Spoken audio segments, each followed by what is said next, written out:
Hello प्यारे बच्चों, कैसे हैं आप सब। आशा करता हूं आप सब बढ़िया होंगे और बोर्ड परीक्षा की तैयारी अच्छे से कर रहे हैं या नहीं कर रहे हैं, ये आपको सोचना पड़ेगा, क्योंकि बोर्ड परीक्षाएं बहुत ज्यादा नजदीक आ गई हैं और अब आपको अपनी तैयारी को स्पीड अप करना चाहिए। आपको ज्यादा से ज्यादा समय बोर्ड परीक्षा की तैयारी में देना चाहिए और बिल्कुल भी समय आपको वेस्ट नहीं करना है। पिछले लेक्चर में जैसा कि मैंने आपको विलियन वाले चैप्टर में इंपॉर्टेंट टॉपिक के बारे में पढ़ाया था, ठीक उसी प्रकार वैद्युत रसायन वाला जो चैप्टर है ये भी कुल 6 अंक का है और इस वीडियो में मैं आपको वैद्युत रसायन वाले चैप्टर के इंपॉर्टेंट टॉपिक के बारे में पढ़ाऊंगा जो आपके बोर्ड एग्जाम 2026 के लिए अत्यधिक महत्वपूर्ण है। ये वीडियो ज्यादा लेंथी नहीं लूंगा क्योंकि मैं इंपॉर्टेंट टॉपिक के बारे में ही इसमें डिस्कस करूंगा। यदि आपने बिल्कुल भी नहीं पढ़ा है तो ये वीडियो आपके लिए रामबाण होगा और इसकी सहायता से आप ये जो 6 नंबर का चैप्टर है इसमें 6 में से 6 नंबर आसानी से ला सकते हैं। तो हम ले रहे हैं वैद्युत रसायन वाले चैप्टर के इंपॉर्टेंट टॉपिक, एक एक करके मैं यहाँ टॉपिक लिख रहा हूं, फिर उनको हम 1 बाय 1 डिस्कस करेंगे। इसमें सबसे पहले हम लेंगे डेनियल सेल। पहले टॉपिक में लिख देता हूं, फिर एक एक करके हम उनको लेंगे। इलेक्ट्रोड विभव,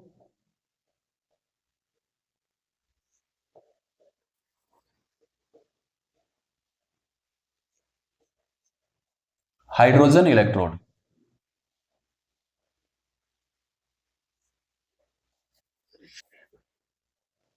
फेराडे के नियम,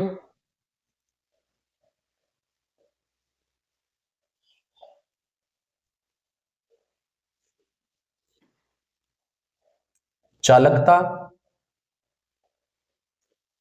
मोलर चालकता, जैसे कुछ छोटे छोटे टॉपिक लेंगे। कोलराउस नियम,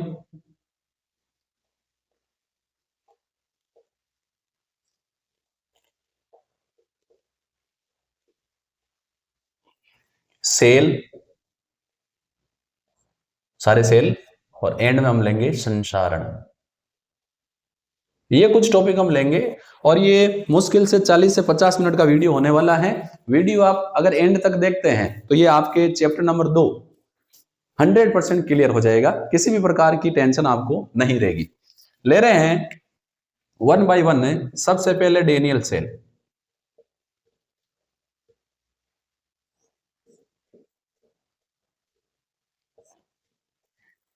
यह विद्युत रासायनिक सेल है और विद्युत रासायनिक सेल विद्युत रासायनिक सेल रासायनिक ऊर्जा को विद्युत ऊर्जा में बदलते हैं। डेनियल सेल जो है इसमें एनोड जिंक का होता है, कैथोड कॉपर का होता है। कुछ ऐसे डायग्राम भी इसका इंपॉर्टेंट है, इसीलिए मैं इसका डायग्राम भी यहां बना रहा हूं। डायग्राम भी हम ऐसे ही बनाएंगे। एनोड में हम लेंगे जिंक की छड़ें, कैथोड में हम लेंगे कॉपर की छड़। इन दोनों को हम कुंजी और गैल्वेनोमीटर से जोड़ देंगे। ये आपस में लवण सेतु से जुड़े रहेंगे और जिंक सल्फेट के विलयन में डूबा रहेगा, यहां रुई की डाट भी होगी, और कॉपर सल्फेट के विलयन में रहेगा। नामांकन कर देता हूं। ये एनोड जिंक का ऋणावेशित होता है, कैथोड जो धनावेशित होता है, ये कॉपर का। ये जो सॉल्यूशन है ये है कॉपर सल्फेट का एक्वस सॉल्यूशन, जलीय विलयन, और ये जो है ये जिंक सल्फेट का जलीय विलयन है, तो जिंक सल्फेट का एक्वस सॉल्यूशन। और बीच में जो ये है लवण सेतु। डेनियल सेल पर जो सवाल पूछे जाते हैं वो है डेनियल सेल का चित्र, इसके इलेक्ट्रोडों पर होने वाली अभिक्रिया। तो देखो डेनियल सेल के एनोड पर क्या होगा, एनोड जिंक का है, एनोड पर हमेशा ऑक्सीकरण होता है। तो जो जिंक है ये 2 इलेक्ट्रॉन त्याग कर Zn+2 में ऑक्सीकृत हो जाएगा। और कैथोड पर क्या होगा, जो विलयन में घुले हुए कॉपर आयन है, ये कॉपर आयन +2 आयन 2 इलेक्ट्रॉन ग्रहण करके कॉपर धातु में बदल जाएंगे। इसको हम बोलते हैं एनोड अर्ध अभिक्रिया या ऑक्सीकरण अभिक्रिया, और डाउन साइड वाली को बोलते हैं कैथोड अर्ध अभिक्रिया या अपचयन अर्ध अभिक्रिया। जब दोनों को हम जोड़ेंगे तो हमें मिल जाएगी गैल्वेनिक सेल की संपूर्ण सेल अभिक्रिया। 2 इलेक्ट्रॉन से 2 इलेक्ट्रॉन कट जाएंगे, पीछे रहेगा जिंक, यहां रहेंगे कॉपर +2 आयन, ये कन्वर्ट हो रहे हैं जिंक +2 में और कॉपर धातु। ये डेनियल सेल की संपूर्ण सेल अभिक्रिया है। तो ये डेनियल सेल जो है, इसमें इलेक्ट्रॉनों का प्रवाह एनोड से कैथोड की ओर होता है, क्योंकि एनोड पर बन रहे हैं, कैथोड पर काम आ रहे हैं। तो धारा का प्रवाह इलेक्ट्रॉनों के प्रवाह के विपरीत कैथोड से एनोड की ओर होगा। ये हमने बात की डेनियल सेल की। फिर हम ले रहे हैं इलेक्ट्रोड विभव।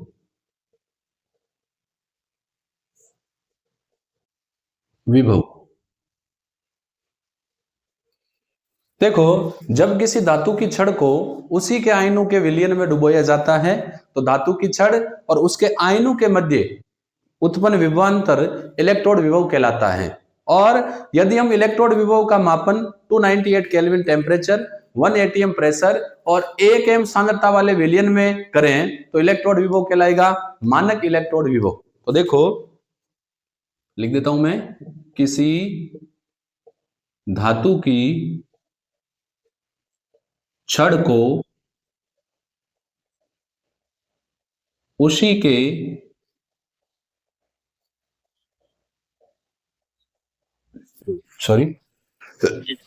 आयनों के विलयन में डुबोने पर छड़ यानी इलेक्ट्रोड व विलयन के मध्य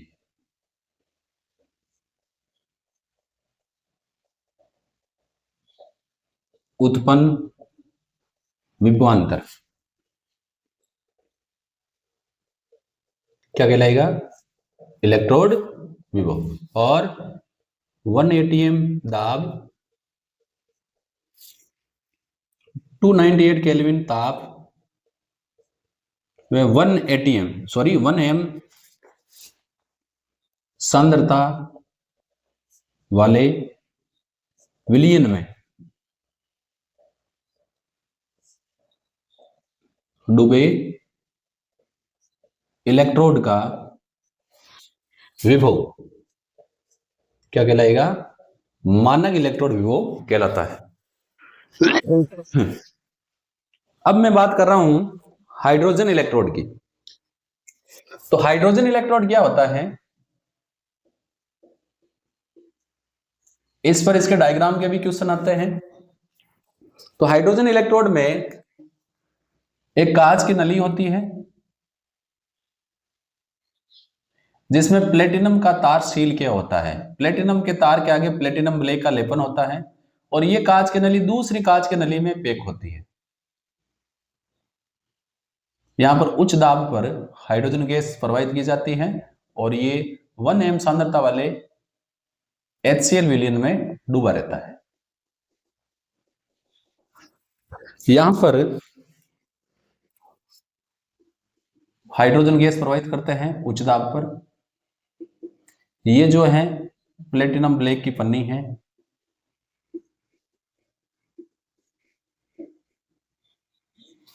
ये 1 एम HCl विलयन है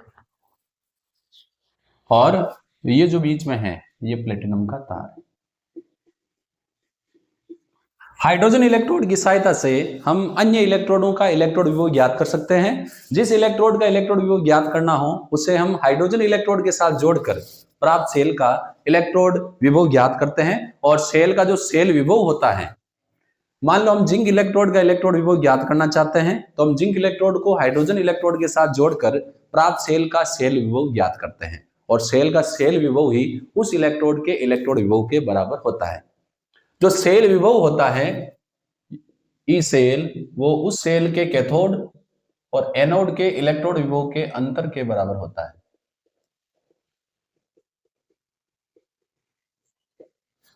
इसकी सहायता से हम सेल विभव ज्ञात कर सकते हैं। अब देखो इसके बाद हम आते हैं फैराडे के नियम पर।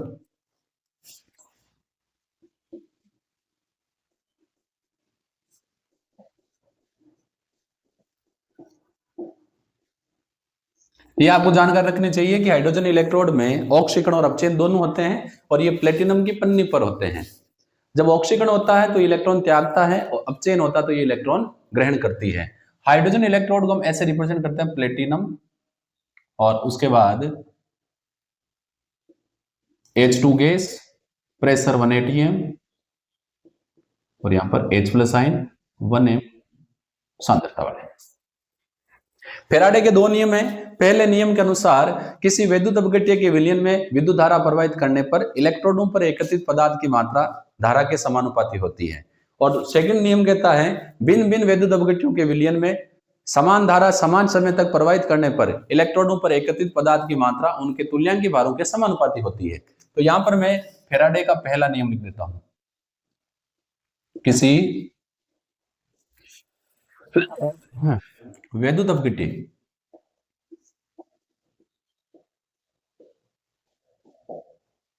के विलयन में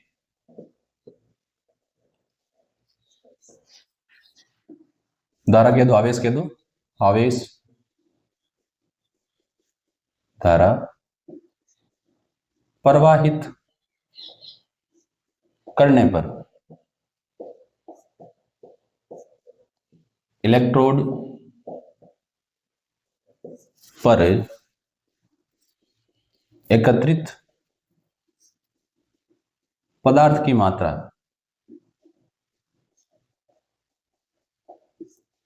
धारा या आवेश के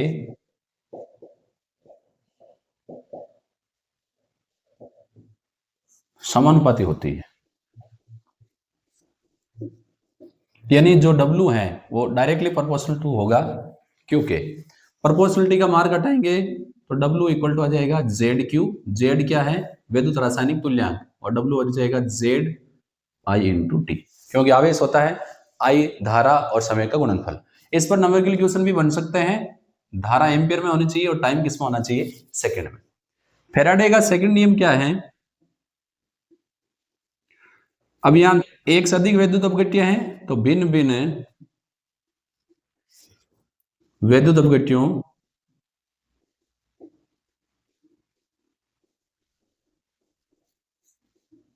के विलयन में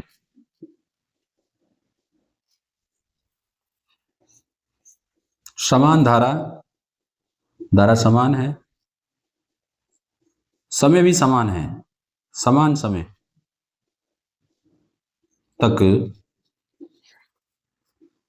प्रवाहित करने पर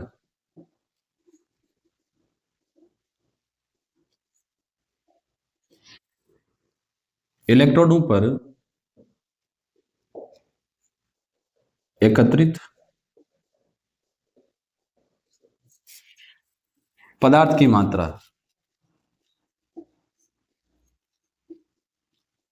उनके तुल्यांकी भारों के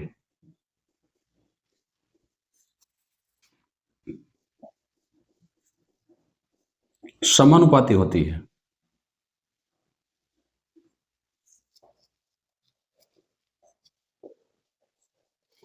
यानी जो W है वो डायरेक्टली प्रोपोर्शनल टू होगा E, तुल्यांकी भार के। ये हमने बात की फैराडे के नियम की। अब हम बात करते हैं चालकता, चालकत्व इन सब की। तो देखो यहां हम टॉपिक लेंगे प्रतिरोध, चालकत्व, विशिष्ट प्रतिरोध,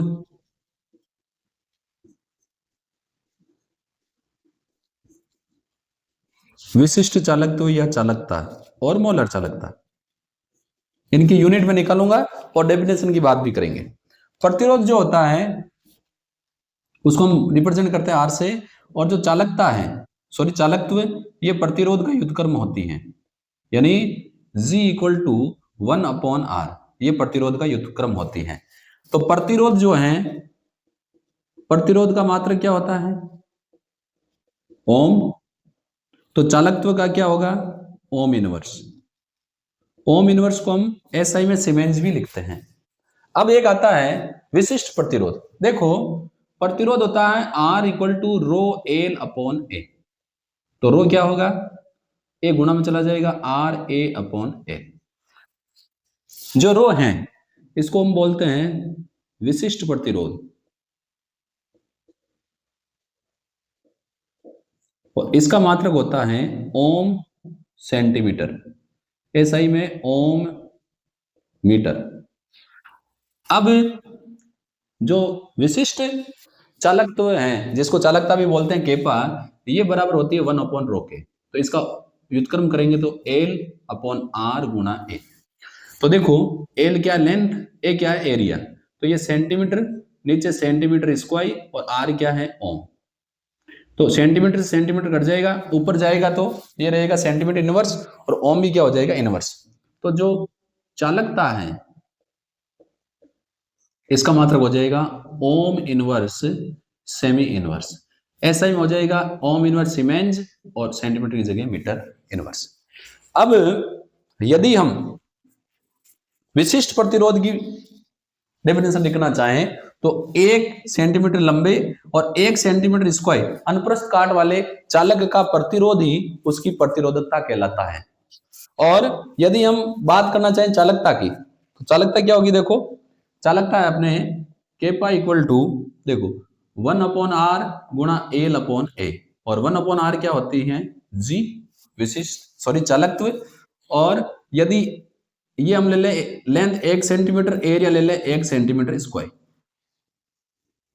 तो हम क्या कहेंगे? 1 सेंटीमीटर लंबे और 1 सेंटीमीटर दूरी पर स्थित 1 सेंटीमीटर स्क्वायर अनुप्रस्थ काट वाले इलेक्ट्रोडों के बीच भरे विलयन का चालकत्व ही उसकी क्या कहलाती है? चालकता कहलाती है। तो ऐसे आप डेफिनेशन इनकी निकाल सकते हैं। तो एक तो ये प्रतिरोध की यूनिट हो गई, ये विशिष्ट सॉरी चालकत्व की हो गई, ये विशिष्ट प्रतिरोध को प्रतिरोधकता बोलते हैं, और विशिष्ट चालकत्व को चालकता बोलते हैं। ये चालकता की यूनिट हो गई। अब एक आता है मोलर चालकता। इसको भी मैं यहां सॉर्ट आउट कर देता हूं, फिर बोर्ड इरेज करके आगे वाले टॉपिक लेंगे। देखो नाम से पता चल रहा है मोलर चालकता को लैम्डा एम से रिप्रेजेंट करते हैं। 1 मोल विद्युत अपघट्य को विलयन में घोलने पर प्राप्त आयनों की चालकता। तो यहां हम क्या करेंगे? 1 मोल विद्युत अपघट्य को घोलने पर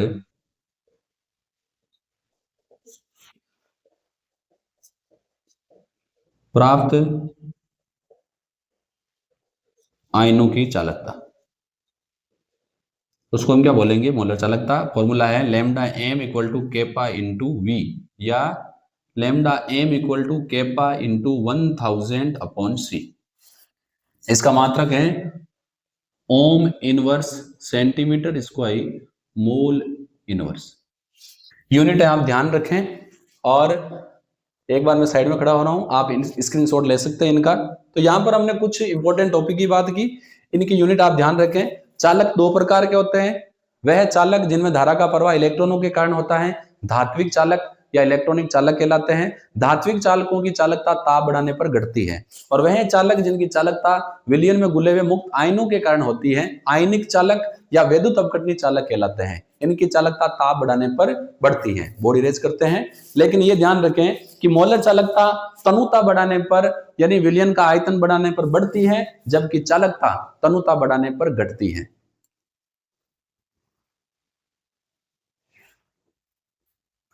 ले रहे हैं कोल-राउस का नियम।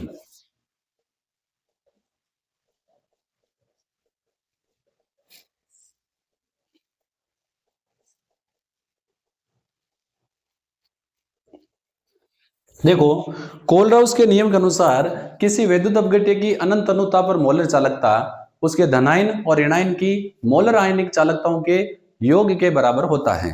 तो क्या कहता है? किसी विद्युत अपघट्य की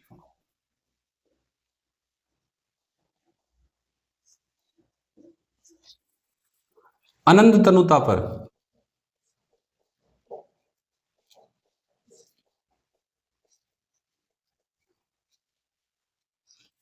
मोलर चालकता उसके धनायन व ऋणायन की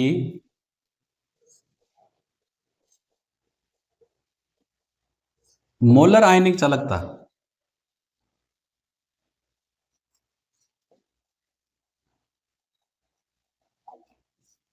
के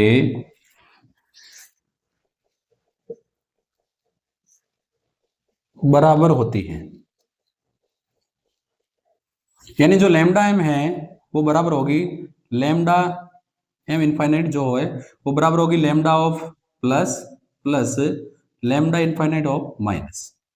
अनंत अनुता पर मोलर चालकता धनायन और ऋणायन की मोलर आयनिक चालकताओं के योग के बराबर होती है। ये फैराडे का नियम।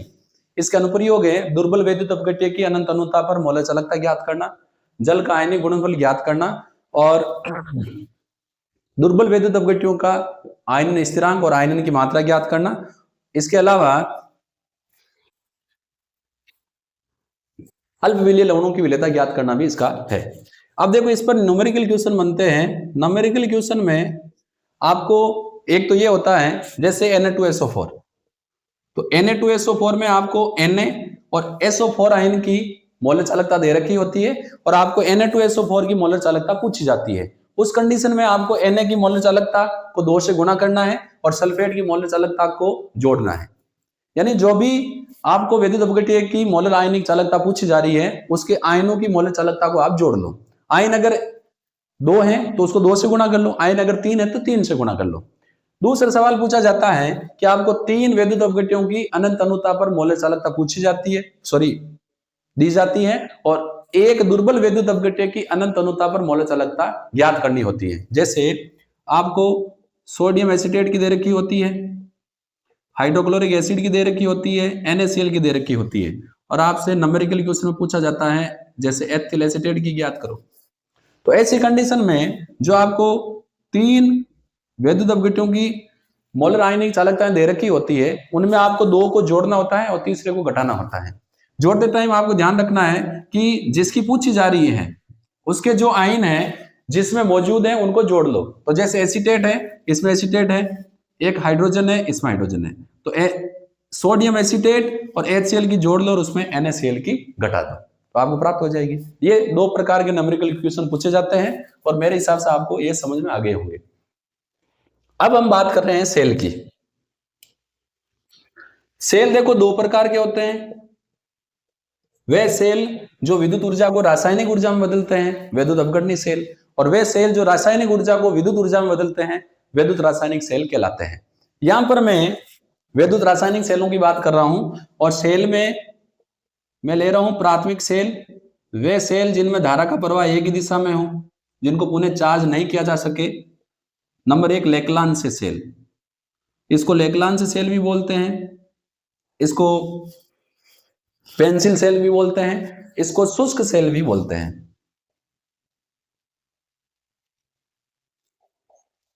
तो देखो इस सेल में क्या होता है, इस सेल में ग्रेफाइट की छड़ का कैथोड होता है जिसके चारों तरफ मैग्नीज ऑक्साइड और कार्बन का पेस्ट भरा होता है। इसके चारों तरफ एक और पात्र होता है जिसमें वैद्युत अपघट्य भरा होता है और नीचे जिंक का जो इसके चारों तरफ जस्ते का आवरण होता है। जस्ते का आवरण किसका कार्य करता है? एनोड का। तो ये कैथोड है ग्रेफाइट का और इसमें कैथोड पर क्या आता है? प्लस। ये एनोड है जिंक का और इस पर क्या है? नेगेटिव। यहां भरा है मैग्नीज ऑक्साइड प्लस कार्बन का पेस्ट और यहां है ammonium chloride plus zinc chloride. ये किसका है? जिंक का और ये किसका है? ग्रेफाइट का, कार्बन का। ग्रेफाइट कार्बन का स्वरूप है। ये है अपने शुष्क सेल। इसमें रिएक्शन कैसे होगी? एनोड पर ऑक्सीकरण होगा तो क्या होगा? जिंक जो है ये 2 इलेक्ट्रॉन त्याग कर Zn+2 में कन्वर्ट हो जाएगा। कैथोड पर क्या होगा? रिएक्शन इंपॉर्टेंट है, आप ध्यान रखें। मैग्नीज ऑक्साइड अमोनियम क्लोराइड के अमोनियम आयन ये इलेक्ट्रॉन ग्रहण करेंगे और इलेक्ट्रॉन ग्रहण करके बना लेंगे Mn2O3, अमोनिया और जल।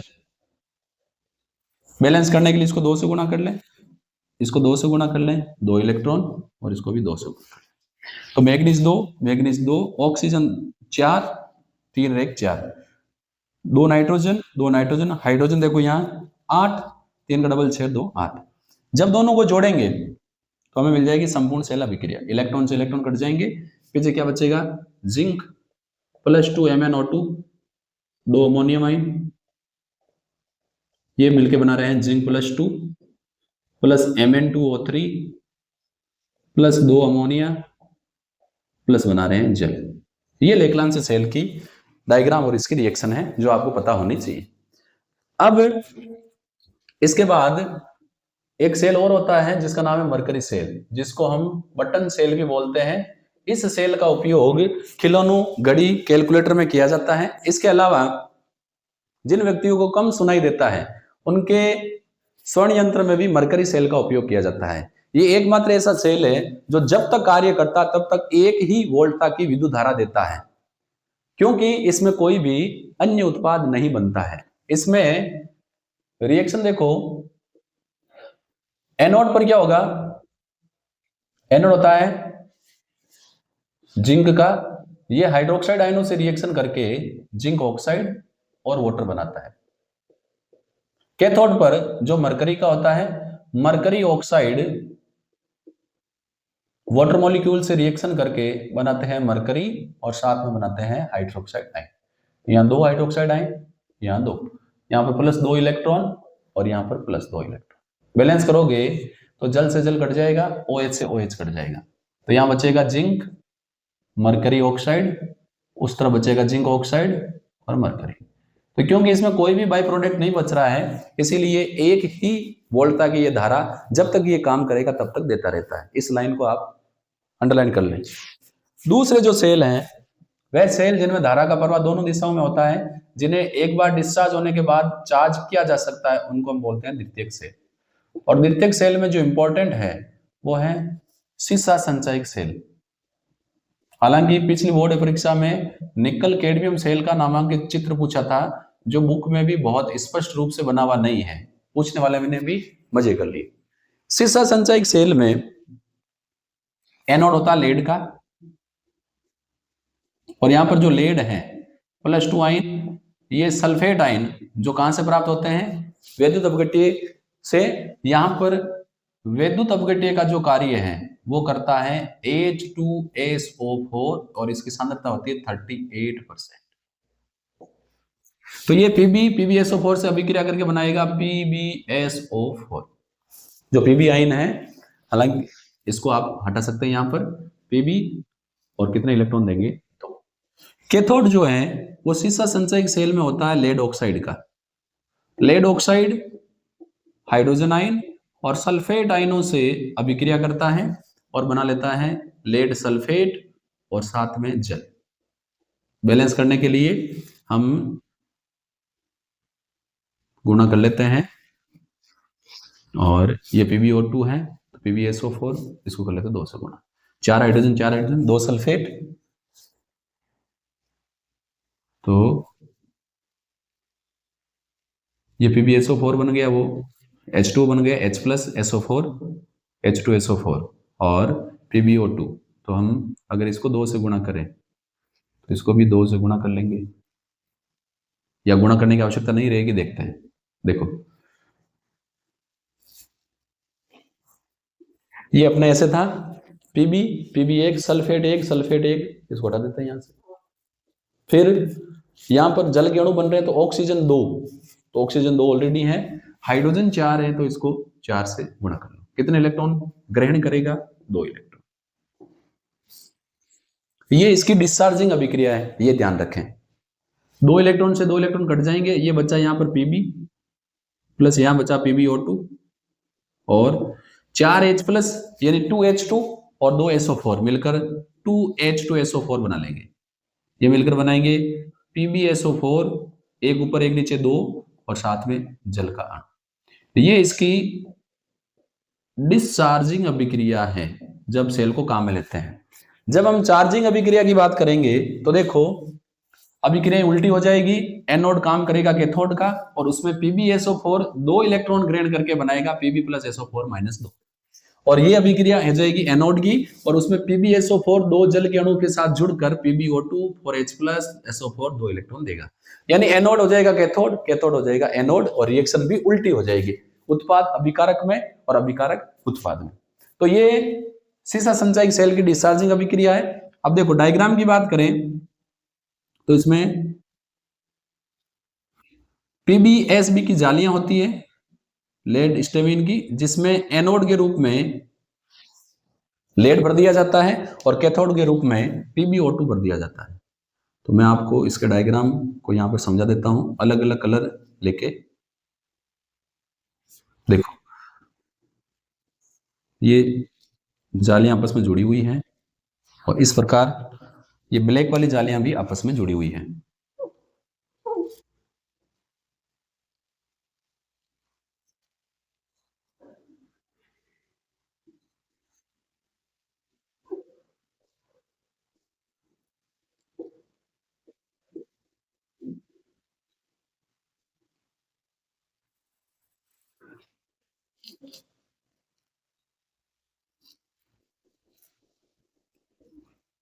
ये फिर एक सामान्यतः प्लास्टिक के बर्तन में होता है और ये मान लो एनोड है नेगेटिव लेड का, ये मान लो आपका कैथोड है, कैथोड पर पॉजिटिव PbO2 और यहाँ जिस विद्युत अपघट्य के विलयन में ये जालियां डूबी होती है वो होता है 38% H2SO4 जो विद्युत अपघट्य का कार्य करता है। तो ये सेल भी इंपॉर्टेंट है, डायग्राम और इसकी रिएक्शन आप इसको नोट कर लें। अब सेल में एक और आता है अपना ईंधन सेल, ये भी इंपॉर्टेंट है।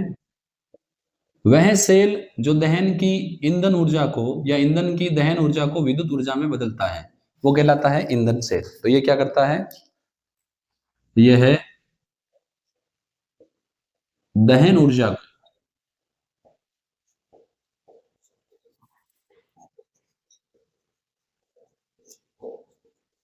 विद्युत ऊर्जा में परिवर्तित करता है। जैसे hydrogen oxygen cell, hydrogen oxygen cell का उपयोग अपोलो अंतरिक्ष यान में विद्युत सप्लाई के लिए किया गया था और इसमें बनने वाले जल वाष्प का उपयोग संघनित करके अंतरिक्ष यात्रियों ने पीने के पानी के रूप में किया। तो मैं यहाँ हाइड्रोजन ऑक्सीजन सेल का डायग्राम बना देता हूं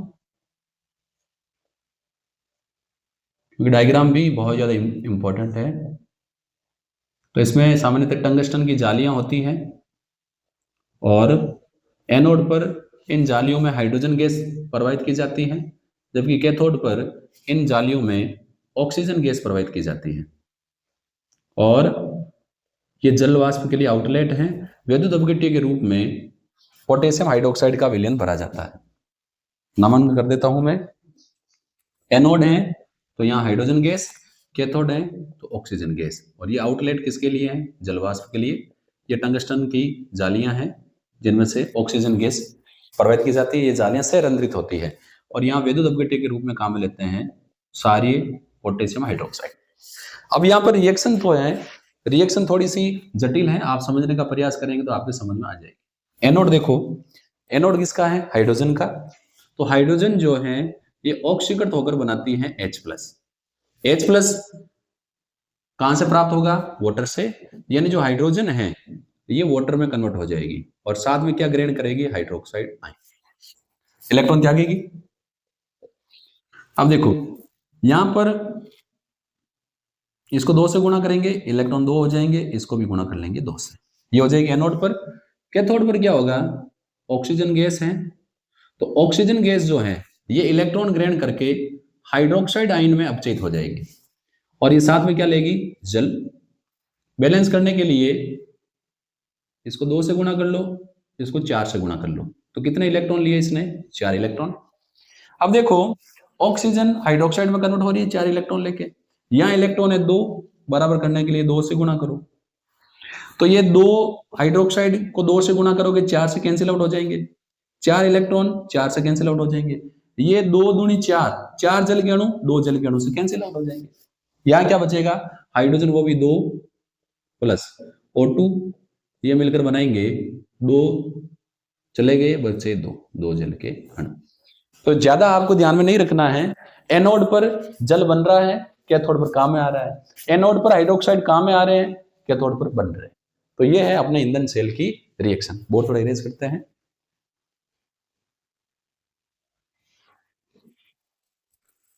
अब अपने लास्ट टॉपिक रह जाता है संसारण।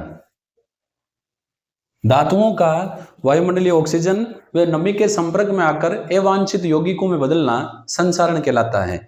जैसे लोहे पर जंग लगना, सिल्वर पर हरे रंग की परत का बनना, और काले रंग की परत का बनना, और कॉपर पर हरे रंग की परत का बनना। लोहे पर जब जंग लगता है तो वहां पर एक छोटे गैल्वेनिक सेल का निर्माण होता है। उसमें क्या होगा, रिएक्शन बता देता हूं। एनोड पर आयरन 2 इलेक्ट्रॉन त्याग कर Fe+2 में कन्वर्ट हो जाता है। कैथोड पर वायुमंडलीय ऑक्सीजन और हाइड्रोजन आयन मिलकर क्या बना लेते हैं, जल का अणु। यहां पर वायुमंडलीय ऑक्सीजन का अपचयन करते हैं हाइड्रोजन आयन और मिलकर क्या बना रहे हैं, जल का अणु। तो यहां पर बैलेंस करने के लिए इसको 2 से गुणा कर लेते हैं, इसको 4 से कर लेते हैं। कितने इलेक्ट्रॉन ग्रहण करेंगे, 4 इलेक्ट्रॉन। जब इसको हम जोड़ेंगे तो 2 इलेक्ट्रॉन है तो 2 से गुणा कर लो, या 4 इलेक्ट्रॉन है तो 2Fe और O2 और 4H+ मिलकर बनाते हैं Fe+2 प्लस 2 जल के अणु। ये Fe+2 जो है ये आगे Fe+3 में ऑक्सीकृत हो जाता है और बना लेता है जंग। जंग का सूत्र होता है Fe2O3 और उसमें X जल के अणु होते हैं। ये रस्टिंग ऑफ आयरन, लोहे पर भूरी रंग की परत जब बनती है, यानी लोहे पर जो जंग लगता है उसका रासायनिक सूत्र है। ये आप थोड़ा ध्यान रखना। लोहे को जंग से बचाने के लिए हम नंबर 1 उस पर ग्रीस या पेंट कर सकते हैं। नंबर 2 हम उस पर कैथोडिक सुरक्षा कर सकते हैं। कैथोडिक सुरक्षा में लोहे पर अधिक क्रियाशील धातु की परत चढ़ा दी जाती है, जिसके कारण अधिक क्रियाशील धातु लोहे से पहले इलेक्ट्रॉन त्याग कर लोहे को संसारण से बचाती है। जैसे लोहे पर जिंक की परत चढ़ाने की प्रक्रिया को हम बोलते हैं गैल्वेनीकरण। एक और तरीका होता है जिसको हम बोलते हैं बलिदानी सुरक्षा। ये भूमिगत पाइप, शिप और टैंक को संसारण से बचाने के लिए काम में ली जाती है।